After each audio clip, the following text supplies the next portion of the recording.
What's up, guys? Orcus here, and today we got another video. Today we're gonna be going over the Brickyard 400, the Indianapolis race, and it was an interesting race to say the least. I mean, it wasn't short of its moments. While the race itself, the racing aspect of itself was, nothing to sneeze at. It wasn't very exciting at all, matter of fact. The strategy and just things that happened made this race actually pretty interesting that it would have been otherwise. Like, if we were just judging this race based off of the racing alone, it'd probably be like D tier, to be honest, like a D tier race, which would be the worst race of the season. But the fact that made it interesting was all the strategy, all the different things, like you could say like Ross Chastain getting an accident, or that stack up to start stage 2 that didn't cause a caution but took out a ton of people in this race. Like, you would be surprised how many people were knocked out of contention from a wreck that happened that didn't cause a caution. Like, that was pretty crazy. Like, I don't even know what happened there, but yeah, no, this race was actually quite interesting, even though the racing itself wasn't that good. All the different, strategies that people were doing, people taking like 4 tires, full tank of gas. Some people were taking like two tires and like not as much gas at certain parts of the race. And really, it was basically all strategy that helped Bubba Wallace win this race. Yes, Bubba Wallace snaps a 100 race winless streak and gets his first win in the regular season, matter of fact, because his first win was at Talladega. That was during the playoffs, so didn't matter. He wasn't in the playoffs. And then Kansas, his last win before this was in 2022, and that was in the playoffs, so it didn't count for his win. And then we all know what happened. 2023 makes the playoffs off of points. But last year, so many people start winning at the end. You got Chase Briscoe, Harrison Burton. They somehow get wins in the last 2 races of the season. And Bubba Wallace is knocked out of the playoffs. Right, Bubba Wallace has always been around that 16th, 17th points in the season, like right in that bubble spot. 16 drivers advance to the playoffs. Bubba Wallace has always been around that 16th, 17th place. And sometimes it's worked for him, sometimes it hasn't. But now he doesn't have to worry about that because he is in the playoffs with a win and no more having to worry about that. Like, I mean, good job for Bubba Wallace. Like, played the strategy right, was in contention all day, didn't make any mistakes, had a good car, like, had one of the fastest lap times of the race. So, I mean, good for him, man. Like, great day for Bubba Wallace. Had a good amount of stage points too today. He gets 50 points today, and he's in the playoffs, and low key could make a splash. And I can't remember if I predicted Bubba to make the playoffs or not. I think I might not have predicted him to make the playoffs, among a lot of other people that I didn't have making the playoffs. But yeah, I mean, good job for Bubba Wallace. He earned it. He definitely earned it. Was one of the best cars all day.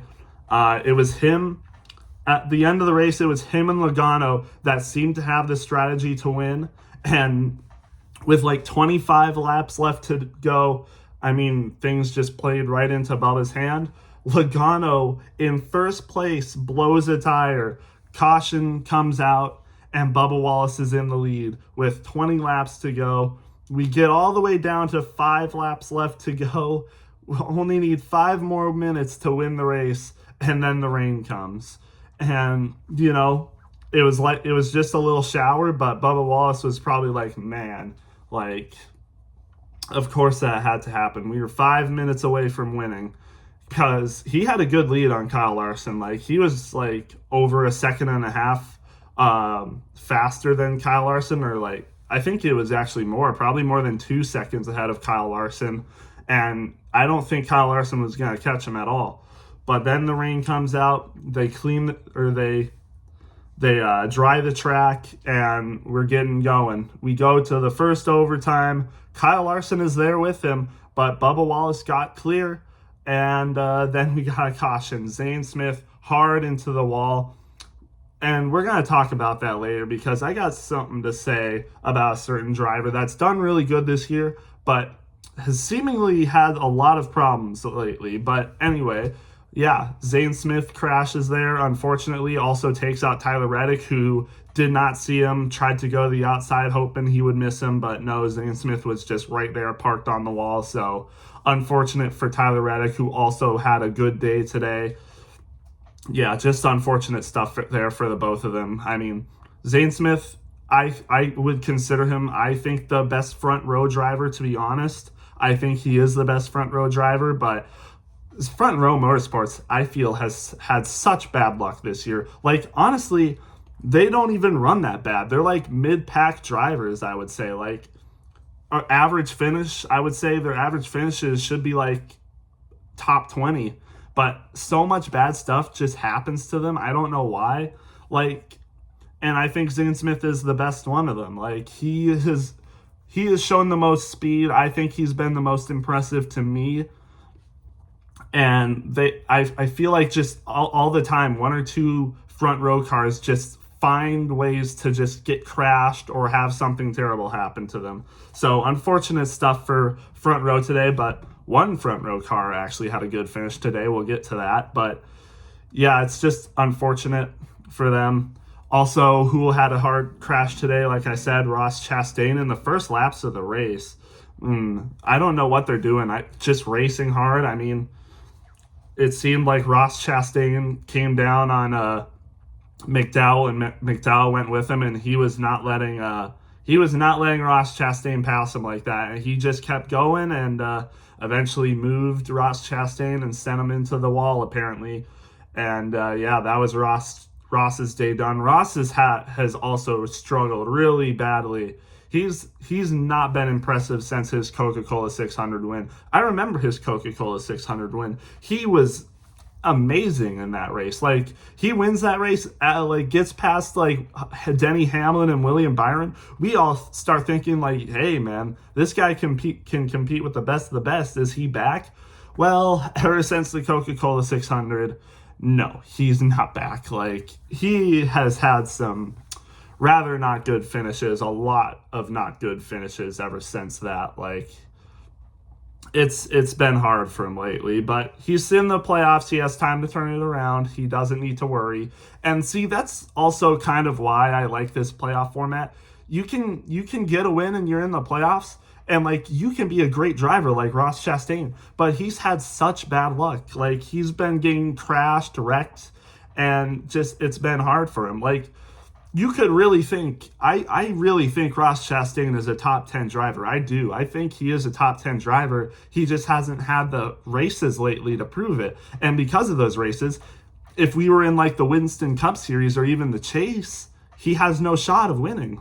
It's, it's sad. Actually, I don't know how the Chase format works all that well. It might be like the last 10 races and like he actually would have a chance to, make a comeback. But hot take, I know I'm getting off topic, but I do not like the full 36 races for the championship. Like, you could be Kyle Larson. Kyle Larson's still in the chase to win the championship, but we know people like Kyle Larson and Ryan Blaney, they're prone to getting wrecked. They're prone to getting in wrecks, but, that can cost them. I should pick on Ryan Blaney because he's a prime example of this. Ryan Blaney is a great driver, one of the best in the field. You could argue a top 5 driver in the field. But because he gets in so many wrecks, because he's racing hard, it's not there for him all the time. Like, he would not be in contention to win the championship in the 36 race format. But because of, the playoff format, it helps him. Like, you can tell, again, like I said, he's one of the best drivers in the field. He might not be as consistent as some people, but I don't think consistency is what should have you win the championship. Like, Chase Elliott, he's in the lead right now, I think.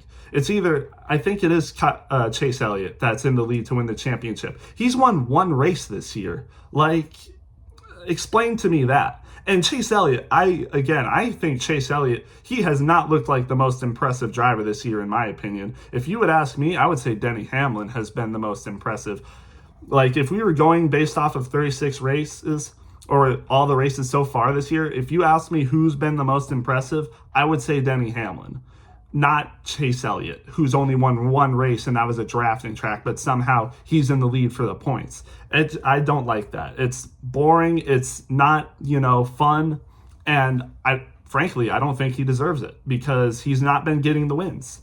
But anyways, off topic. That's just my opinion because, yeah, a lot of people seem to think they like the 36 race championship format, the Winston Cup, series, as you would say. But that's just my hot take. A lot of people agree with that or disagree with that, and that's fine. If you like that, that's good for you. But I don't think it provides the entertainment that a lot of other fans are looking for. I don't think that's what's going to help grow the sport. I don't think it would help, but that's just my opinion. Back to the race. Like I said, where was I with Bubba Wallace? It was 5 laps left to go. We go to overtime. Zane Smith wrecks. So we go to a second overtime. Bubba Wallace, by the way, again, I cleared Kyle Larson off of that. So we go to a second overtime, and it's a lot less eventful. Bubba Wallace clears Kyle Larson a lot faster, I'm pretty sure. So an even better restart for Bubba Wallace, and clears Kyle Larson off of like turn 2, I'm pretty sure, and has the lead from there, and it's smooth sailing. Bubba Wallace does it against one of the best in the field, Kyle Larson, who no doubt has, definitely wanted to win that race. I mean, had bad luck in the Indy 500 both years. Bad luck both years in the Indy 500. In the Xfinity Series, he didn't even win that because he raced Allgaier pretty hard, and both of them went up, and they weren't able to recover from that. And then Kyle Larson, second place finish at the Brickyard 400. Definitely not bad, but I would think that he would definitely wanted to win that race. But hey, he'll settle for a second place finish, I guess. Kyle Larson, even though people would say he had a slump recently, he was still finishing like top 10 almost every race. It was just that he was like lower in the top 10. He's been picking it back up now. I think last week he finished top 5. Now this week he finishes second. So Kyle Larson, he's doing good. I don't think we should be worried about him. He's doing just fine. It's just that he's not getting the wins. But there's also a lot of other people not getting the wins right now that probably should be. So I'm not worried about Kyle Larson. I think he's still one of the best drivers in the series, one of the best drivers in the world, you might say. But yeah, I think he's fine. But congrats to Bubba Wallace. He earned it. He deserved it. With a new crew chief this year, mind you, as well. So hey, maybe that new crew chief change worked. And again, like I said, this was a pretty big strategy race. Like, you had to know when to pit. You had to know how much tires, how much fuel to take. And his strategy worked. His strategy worked very well. And it seemed like he was in some way following the Penske strategy, which was working. Austin Cindric led a ton of laps today. I think he led the most laps out of anyone today. And he unfortunately had a flat tire in stage 2, or the final stage, I think, which knocked him out of the race. Then Joey Logano had the lead. He was looking like he was going to win the race. Flat tire. Unfortunate day for Team Penske. Josh Berry was also doing really well today. Falls outside the top 10. I'll have to see where he finished because I don't know. The only Penske driver that did decent today was Ryan Blaney, who actually got 40 points today. So good amount of stage points today for him, finishes 7th. But every other driver of Team Penske just had bad luck. It seemed 2 flat tires. I mean, come on. Like, that's just unfortunate. But, I mean, Bubba Wallace, he was there and gets the win. So good job for him. He had the best strategy, I would say, along with Cindric and Logano. Team Penske, again, they had a good strategy today. They were bold in stage 1. I'm pretty sure they pitted earlier or later than the rest of the field. I can't remember. I think they pitted earlier, but it seemed like towards the end that strategy was working, but unfortunately didn't work out the best for them. But yeah. Bubba Wallace gets the win. Great strategy all day today. Crew chief calls must have been really good. Pit stops, really good. So good job for Bubba Wallace. He was in there all day, so he definitely deserved it. Kyle Larson, like I said, second. Good for him. Denny Hamlin gets a third place finish, so close to getting that final crown jewel win. He only needs the Brickyard 400, and unfortunately just wasn't today. Third place, though, still really good, but I mean, what's third place to Denny Hamlin when he already has 4 wins this season and is going for his final crown jewel win? The third place doesn't matter at all. Like, let's be real. But he is still in contention to get the regular season championship, so maybe those points will matter. So, yeah. How about this? Ryan Preece 4th and Brad Keselowski 5th. Man, great day for RFK. Like, Chris Buescher was also running really good. Unfortunately, the strategies at the end with the double overtime, the caution for the rain, the red flag for the rain. Unfortunately, Buescher, I think he was like kind of on the same strategy as Briscoe, so they both finished outside the top 15, I think. Unfortunate for them, but hey, good day for Ryan Preece and Brad Keselowski. Unfortunately, the finish doesn't really matter for Ryan Preece because Bubba Wallace just won, and now Ryan Preece is minus 42 on the cut line behind his teammate Chris Buescher. So to gain 42 points on Chris Buescher and hopefully have no one else under him win, or even someone over him win, that would, like, if Chris Buescher won, that he would be under Alex Bowman, who's more points ahead of him. So unfortunately, this good day for Ryan Preece doesn't really matter all that much. A 4th place finish on a normal day would be pretty good for him, but today it actually hit the cut line for him making the playoffs actually got worse. He went from minus, I think, 16 before this race to minus 42. So yeah, unfortunate for Ryan Preece, but man, he has been running consistently good this year. And that's why I say about consistency. Ryan Preece has been a very consistent driver this year, but he doesn't have a win. And I'm under the agreement that winning is more important than being consistent. Like, winning is very important in motorsports. It's not enough to be consistent. But I really like Ryan Preece. I hope he can make the playoffs. It would be so cool to see him get a win. Hey, maybe he can get a win at Daytona and get over his flipping shenanigans there. But I mean, he could also win other places like Iowa. He could win there. Richmond, short tracks. Ryan Preece is good at short tracks. So perhaps maybe. And he has not been a slouch at road courses either. Like, he's been getting top 10s at almost every road course this year, and even the street course, it seems. So watch out for Ryan Preece. He's 42 points under, but he could get a win. Brad Keselowski, like I said, top 5 for him. Great day for him. I mean, the standings might not show it. The points, like where he is in the points for the standings, it might not show it, but he has been running a lot better since the start of the season. He's going to need to get a win, obviously, to make the playoffs, but I don't think it's talked about that he's definitely been performing better than he was at the start of the season. And I definitely don't think people should be worried about him going into next year. He's fine. Arguably better than Kyle Busch this year, I think, even though his start was atrocious. He has been performing he's been performing on the level or better than Kyle Busch lately, even though Kyle Busch is a good amount of points ahead of him. It's just because he didn't have as bad of a start to the season as he did. And how about this? Todd Gilliland, top 10 finish, 6th place. Great day for Todd Gilliland. I'm not even sure how he got there. I'm not even sure how Preece and Keselowski got there, but hey, they did something at the end and it worked out. Todd Gilliland, this might be his best finish of the season, I think. I don't remember him ever having a top 5 this year. So great day for Todd Gilliland. I think this might be his best finish of the season. He hasn't been impressive this year. I think he's under the top 30 in points, so it's been hard for him, but this was a good day for him. So good job, Todd Gilliland.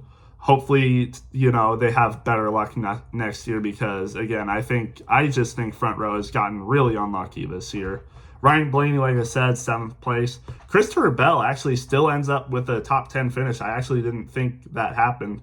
But Christopher Bell finishes 8th, and I mean, actually, since he got a top 10, I don't want to be as hard on him, but it just looked like he just spun out Zane Smith for no reason. I'm not sure what he was doing. Maybe he got hit from behind, but I don't think he did, or else I would have heard about it. But it seemed like he just turned left and just hooked Zane Smith and put him into the wall. Eric Estep said that NASCAR might have to look at that, and I don't disagree. Like, why would you just turn down left like that and turn someone? I don't think he did it on purpose, but I mean, still, for it to be that obvious that he went down like that, it's weird. But yeah, I don't know. I don't know why he did that. He's been running out of talent lately. Even though he got a top 10 finish today in a strategy race, just weird. Alex Bowman, ninth, pretty good day for him, not much to say. Carson Host of our top 10, seems like that's been the first time he's been here in a while. But Spire, except for Mike McDowell, seemed to have a good day today because Justin Haley finishes right behind him in 11th. So good days for the Spire cars. And yeah, pretty good stuff. John Hart Nemechek, 12th place finish, pretty good. Chase Elliott, 13th, did not have a great day today, it seemed. Like, he was not in the top 10 at all. And I thought he was going to, finish, right around 20th. But he gets a top 15, so it's all right. Chris Buescher, 14th place. He actually did end up getting top 15, so. But still, he was running inside the top 10 for a lot of today, and it just didn't end up working out because of the late, cautions and all that. Austin Cindric, 15th place, so kind of came back a little bit from that tire, from that flat tire. It did happen a lot earlier than Logano, so that's probably why, but still. William Byron, 16th, really not all that impressive. He was doing a lot better. I think it might have something to do with the strategy. Catherine Legge. How about Catherine Legge? 17th place finish. A top 20 for Catherine Legge at the I almost said at the Indy 500, at the Brickyard 400. We know she's been an IndyCar driver. She has experience at the Indianapolis 500, but this finish for her at the Brickyard 400, this is her first time running the event, and she did better at this race than she's ever done at the Indy 500. So, I mean, just very impressive for Catherine Legge in Live Fast Motorsports equipment. Arguably the worst, well, maybe not the worst. The Garage 66 car is really not that good at all. But the Live Fast car is not that good. It's probably Rick Ware racing level. And she brings it home to a top 20 finish. That's just amazing stuff for Catherine Legge. I know, again, she has experience at this track. Strategy calls. I don't know who her crew chief was, but maybe he's had experience with IndyCar and stuff like that. But still, this is very impressive for Catherine Legge. I mean, she might be the best female driver we've seen in NASCAR. Even better, she might be better than Danica Patrick, to be honest. To do what she's done this year in Live Fast equipment, I think she has 2 or 3 top 20s out of maybe the 5 or 6 starts she's had. This is impressive. Hats off to her, really. She did better than my favorite driver. How about that? She did better than Chase Briscoe. I mean, I know the strategy didn't work out and Briscoe had to pit after the first overtime, so that's why. And then the second overtime, there was no caution, so he wasn't able to get back up, into the field with fresh stuff. But still, Catherine Legge played it better today than Chase Briscoe. Chase Briscoe, again, he was the top 10 car all day, won the pole, but didn't seem like he had the car to win today, I guess. But he was tracking towards a top 10 finish, a 6th or 7th, maybe 8th place. But yeah, unfortunate.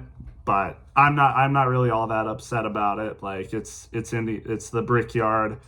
I wouldn't have really cared all that much if he got even a top 5 finish. I wanted him to win this race, so a 7th, 6th, 8th place wouldn't really have done much for me. I'm just happy that he had a good running car all day. He had a top 10 car all day. Maybe not a winning car, but he had a top 10 car all day. And if he can do that in the playoffs, he should at least make it to the round of 8. And he could be contending for a championship 4 spot still. So good day for Chase Briscoe overall. SVG had a good day today. He was running top 15 a lot of the day. I mean, and he qualified 11th. I mean, these Brickyard is pretty good. Indianapolis is good for people that are, road course races because of the braking and all that. But he had a good day today overall, I would say. Decent day on an oval for SVG. Cole Custer rounds out the top 20.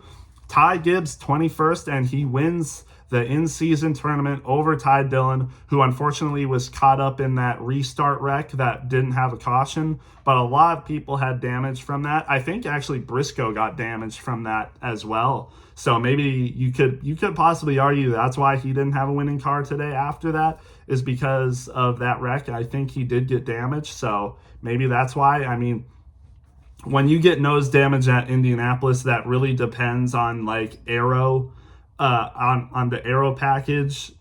It's going to be tough. And also people like Josh Berry had damage, AJ Allmendinger had damage, Kyle Busch had damage. They finished 22nd, 23rd, 25th.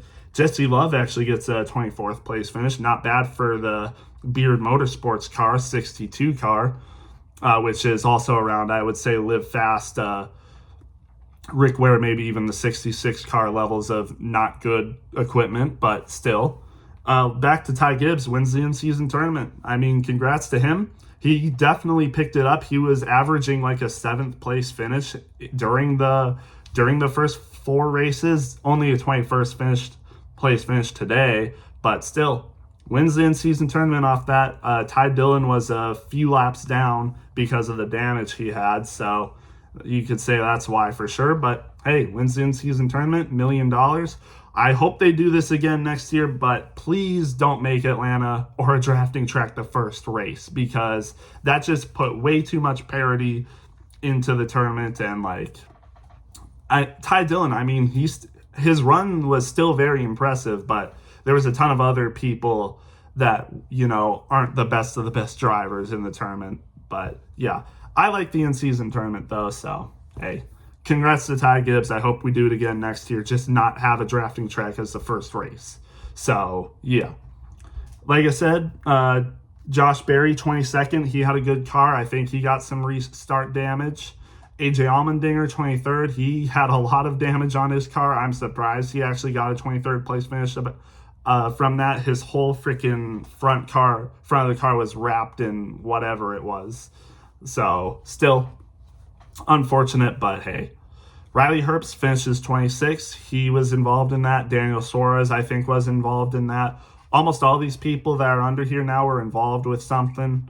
Daniel Suarez, I mean, just, it's unfortunate, He should be running better than this, but, Daniel Suarez has just not had a good year, and, he's getting released from this ride. Who knows where he's going to end up next year? But, hey, hopefully things can get better during the season to make his last ride with Trackhouse a little bit better. But Ty Dillon ends up finishing 28th, so not very close. He was a few laps down, but like I said, he was involved with that restart wreck. Tyler Reddick DNFs because of that hit with Zane Smith. Michael McDowell was running multiple laps down. He must have had some damage from his incident with Chastain because he did not look good. He definitely had something wrong with his car for sure, because he would not have finished this bad otherwise. Zane Smith, 31st. He was wrecked out from that first overtime, so unfortunate. Joey Logano's 32nd, finished or had that flat tire, and he also had some problems on pit road too, so that's why he finishes this low. Noah Gragson, I mean, so awful for him. Like, come on, man. Give this guy a break, man. But yeah, Josh Bilicki finishes 34th, not really sure. But I mean, all the other cars, finished a lot better than him. All the other open cars, like the 62, 78, obviously, they all finished a lot better than him. He only ran 125 laps. So something weird must have happened with his car, because he would have not finished that bad. Come on. That's ARCA levels of bad, to be honest. Ricky Stenhouse Jr., he had probably the hardest hit from that. finishes 35th from the restart wreck. He finishes 35th. Eric Jones also had a really hard hit, had a flat, I think, and hit the wall hard. His day was over after that, and it seemed like it was a really hard hit, but I think he's okay. Cody Ware involved in that as well. The restart one, 37th. So was Austin Dillon, finishes 38th. And then Ross Chastain, the first person to crash out from this race, finished last in 39th. So unfortunate days for them, but this was a good race overall. I think a good race, not average like last week, but this was a good race because of the strategy, all the strategy that played out. It was fun, honestly. Even though the racing wasn't that good, you weren't really able to pass all that much. It was a good race overall because of the strategies and just all that stuff happened. It made it pretty entertaining. But yeah, that's what I thought about this race. I would give it probably a 7.9 out of 10. Let me know what you guys thought, and I'll see you in the next one.